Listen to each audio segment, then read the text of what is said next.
En Estrategia Salud y Ambiente. En Estrategia Salud y Ambiente entrevistamos a Florencia Can. Ella es infectóloga, especialista en vacunología y epidemiología. Fue una de las voces más escuchadas en la pandemia de COVID-19 porque también es presidenta de la Sociedad Argentina de Vacunología, SAVE, directora de la Fundación Huésped, integrante de la Sociedad Argentina de Infectología, SADI, y también es autora de un libro que ya lo vamos a hablar durante la entrevista. Buenísimo. Así que arrancamos. Sí, arrancamos. Bueno, es una entrevista que realizó Gaby y cuya primera pregunta fue: pasados 4 años del inicio de la pandemia del coronavirus, ¿qué enseñanzas y cuentas pendientes dejó esa experiencia a la sociedad y a la comunidad médica? Y la doctora respondía esto. Creo que la pandemia por COVID-19 fue un antes y un después para toda la sociedad, pero para el equipo de salud en particular, creo que todavía están abiertas muchas heridas generadas en ese momento. El equipo de salud pasó de recibir aplausos de las personas todas las noches a tener escraches en los ascensores para quienes volvían después de trabajar y que bueno, que la gente por ignorancia o por miedo empezó a escrachar a aquellas personas que formaban parte del equipo de salud. Creo que pensábamos que la pandemia nos iba a hacer mejores y no solo no nos hizo mejores, sino que creo que exacerbó muchas miserias, digamos, de la sociedad. No fue fácil para nadie. A veces con el diario del lunes es mucho más simple sacar conclusiones, pero la realidad es que fue un momento muy duro para todos y donde tampoco había un antecedente ni un libro escrito sobre lo que había que hacer o lo que había que dejar de hacer, y entonces se fue haciendo camino al andar, se fue haciendo aquello que se consideraba mejor en cada momento, con aciertos y con desaciertos. Y bueno, creo que sí, que es todo muy reciente y que las consecuencias que generó el COVID-19 van mucho más allá de las secuelas físicas y psicológicas. ¿Qué cambios hubo en la percepción social del rol de las vacunas?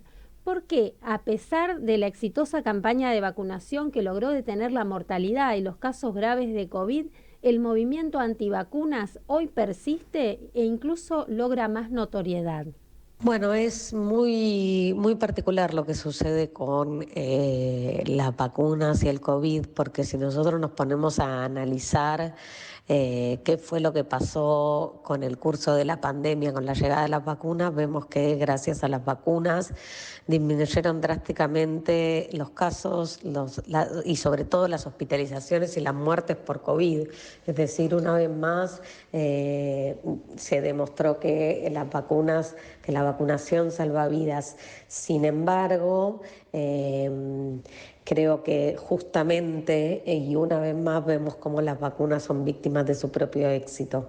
Gracias a las vacunas disminuyeron los casos graves, las hospitalizaciones y las muertes por COVID, y entonces ahora que tenemos este desafío de continuar con los refuerzos anuales, es muy difícil que las personas se vacunen, y yo creo que ahí la memoria emotiva justamente nos lleva a un lugar o a una época de mucha tristeza, de mucha angustia, como fue toda la primera etapa de la pandemia con el aislamiento social preventivo y obligatorio, y entonces, bueno, hay una baja percepción del riesgo de enfermedad, y entonces, así como al principio todo el mundo quería vacunarse, ahora con los refuerzos está costando bastante generar esa conciencia para que se vacunen las personas, todas las personas, pero sobre todo los extremos de la vida, las personas que tienen enfermedades crónicas, las personas inmunocomprometidas, las embarazadas. Está muy difícil lograr esa adherencia a la vacunación. Bueno, la verdad que preocupante, ¿no? Y otra pregunta que se le hizo fue referida a un informe reciente que señala que no se recuperó el nivel de vacunación, sobre todo en los niños, previo a la pandemia. Entonces, la pregunta es cómo se debería trabajar desde el Estado, la comunidad médica y educativa y los medios para difundir y posibilitar el acceso a las vacunas. Bueno, las coberturas de vacunación ya venían en descenso previo a la pandemia y entre 2020 y 2023 bajaron 10 puntos más las coberturas de vacunación, con lo cual para muchas vacunas las coberturas no superan el 80%. Esto conlleva el riesgo a que enfermedades que estaban eliminadas o controladas puedan volver en forma de brotes. Ahí lo que es muy importante es la comunicación con la población y con el equipo de salud y ver, digamos, las estrategias para recuperar esquemas de vacunación que quedaron atrasados. Hay varias vacunas que se dan en esquemas de más de una dosis y en muchos casos hay esquemas que quedaron empezados pero no se completaron. En otros casos, esquemas que no se iniciaron en su momento, pero en muchos casos se pueden iniciar más tarde, pero ahí es muy importante el rol rector del Estado a través del Ministerio de Salud, con que las vacunas estén a disposición, pero además con la exigencia de las vacunas, como lo dice la nueva ley de vacunas, la exigencia de tener las vacunas al día para realizar trámites, para ingresar a la escuela, que todo eso esté regulado para hacer una cultura de las vacunas en todas las etapas de la vida, ¿no? No pensarlo solamente como las vacunas como una cosa de chicos, sino con vacunas que están indicadas para todas las etapas de la vida. Y también le preguntamos a Florencia Can qué nuevas vacunas se sumaron últimamente al calendario oficial, si hay alguna otra además de la del virus sincicial respiratorio, que es la última que conocimos, y cuál es la relevancia de esto. Bueno, afortunadamente siempre tenemos novedades en vacunas, no siempre las vacunas que van apareciendo están incorporadas al calendario nacional de vacunación, pero recordemos que Argentina tiene un calendario nacional de vacunación con más de 20 vacunas gratuitas y obligatorias para todas las etapas de la vida y a pesar de eso las coberturas todavía están lejos de ser las ideales para cada una de estas etapas. La última incorporación al calendario, la vacuna contra el virus sincicial respiratorio, las personas gestantes, las embarazadas entre la semana 32 y 36 inclusive, y se da justamente para que la persona gestante genere los anticuerpos que pasen a través de la placenta y de esa manera podamos prevenir la bronquiolitis en los bebés más chiquitos, que son los que están en mayor riesgo. Después hay novedades en vacunas contra el neumococo, la vacuna de 20 valencias, es decir, que protege contra 20 tipos de neumococo, que es una vacuna conjugada. Esa es una vacuna que ya está en el sector privado y pronto va a estar en el sector público. Bueno, todos sabemos la vacuna contra el dengue, que si bien todavía no está en calendario, probablemente lo esté para cierto rango etario y para ciertas regiones con alta tasa de incidencia. Otra vacuna también relativamente nueva es la vacuna contra el herpes zóster o culebrilla, que bueno, no está en calendario, pero es una excelente noticia contar con esta vacuna, sobre todo para los huéspedes inmunocomprometidos y para los adultos mayores de 50 años, que son los que tienen más riesgo de reactivar el virus de la varicela en forma de herpes zóster. Bueno, la verdad que interesantísimo. Y avanzando con la entrevista, Gaby le preguntaba a la doctora el enfoque de vacunar a la mamá embarazada para transmitir inmunidad al bebé. ¿Se puede aplicar a otras vacunas o patologías? Sí, de hecho la estrategia de vacunar a la mamá para proteger al bebé ya se está llevando a cabo con otras vacunas del embarazo. Ahora la última incorporación es la vacuna de virus sincicial respiratorio para la embarazada entre la semana 32 a 36 inclusive.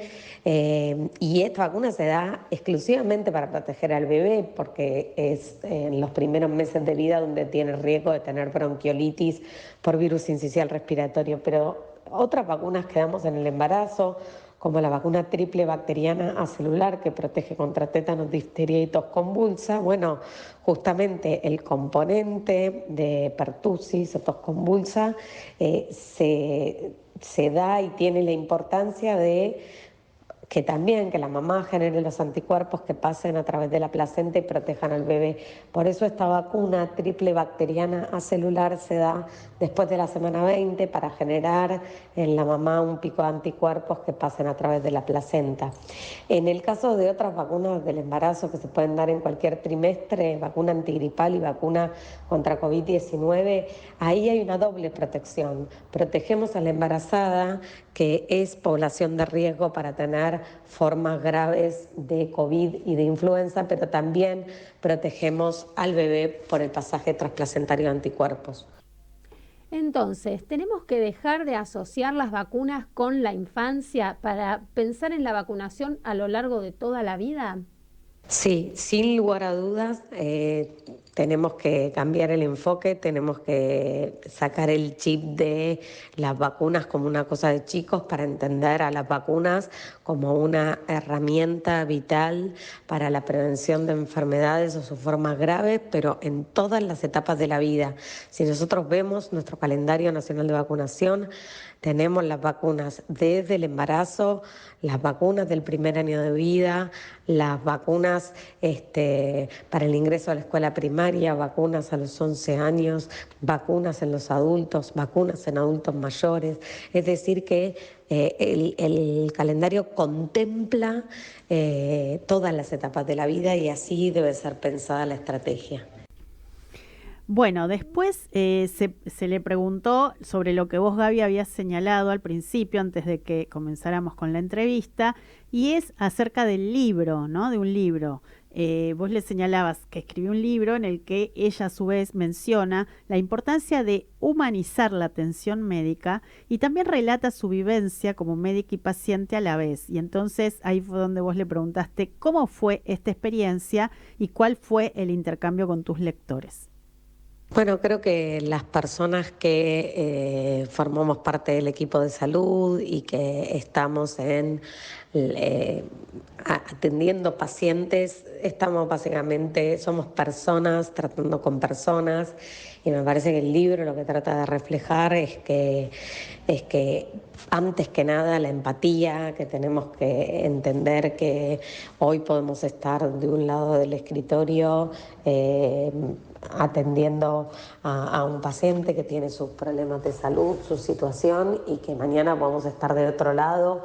Entonces, tener esa empatía para tratar al otro de la misma manera que nos gustaría que nos traten a nosotros, entender que a veces la automatización de algunos procesos, el pluriempleo, las malas condiciones laborales hacen que vayamos inconscientemente deshumanizando la atención y me parece que es importante hacer hincapié en esto.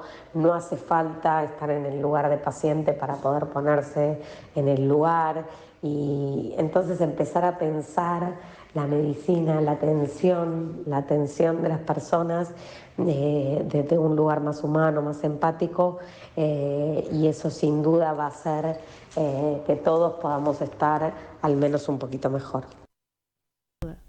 La verdad, una genial la doctora Florencia Can, porque Sí, todas sí. las preguntas lo estábamos comentando, el tono de voz, el vocabulario, porque lo hace muy entendible. Eso iba a decir, lo hace muy accesible para que todos podamos comprender, Sí. ¿no? Y quiero comentar, el nombre del libro es Yo médica, yo paciente, es de Ediciones Paidós. Y en él, bueno, cuenta la historia de este doble helado. No lo quiero espolear, pero bueno, empecé a leerlo y es a partir de un diagnóstico que le hacen a ella misma. Mira, Es es un poco lo que decía hace un rato, ¿no? Que hoy estamos de este lado y podemos estar del otro. Además que es una enfermedad familiar que involucra a otros integrantes de su familia. El diagnóstico que recibió ella misma como mamá de una nena con discapacidad. O sea, todo el tiempo juega con eso y en el medio la pandemia, porque esto fue justo para 2020. Ah, mira. El tiempo en que está, sobre todo ella que es infectóloga, que estaban todos los médicos, todo el sistema de salud desbordado. Bueno, va atravesando el libro y además tiene definiciones de cuestiones. Por ejemplo, ¿qué es el gen BRAC1 y BRAC2, que es el que te predispone a mayor riesgo de tener cáncer de mama, por ejemplo? ¿Qué es una laparoscopía? O sea, muchas cosas explicadas y también desde lo humano. Así que es un libro muy recomendable, que estuvo en la Feria del Libro también, y bueno, era como una deuda mía también. A mí me habían mandado el libro y quería hacerle una nota a Florencia, la doctora, en la que también habláramos de ese libro. Así que los oyentes o audiencia que quiera ampliar puede acceder a ese texto también. Que está buenísimo, por lo que cuenta Gaby. Bueno, muy bien, ¿vamos avanzando?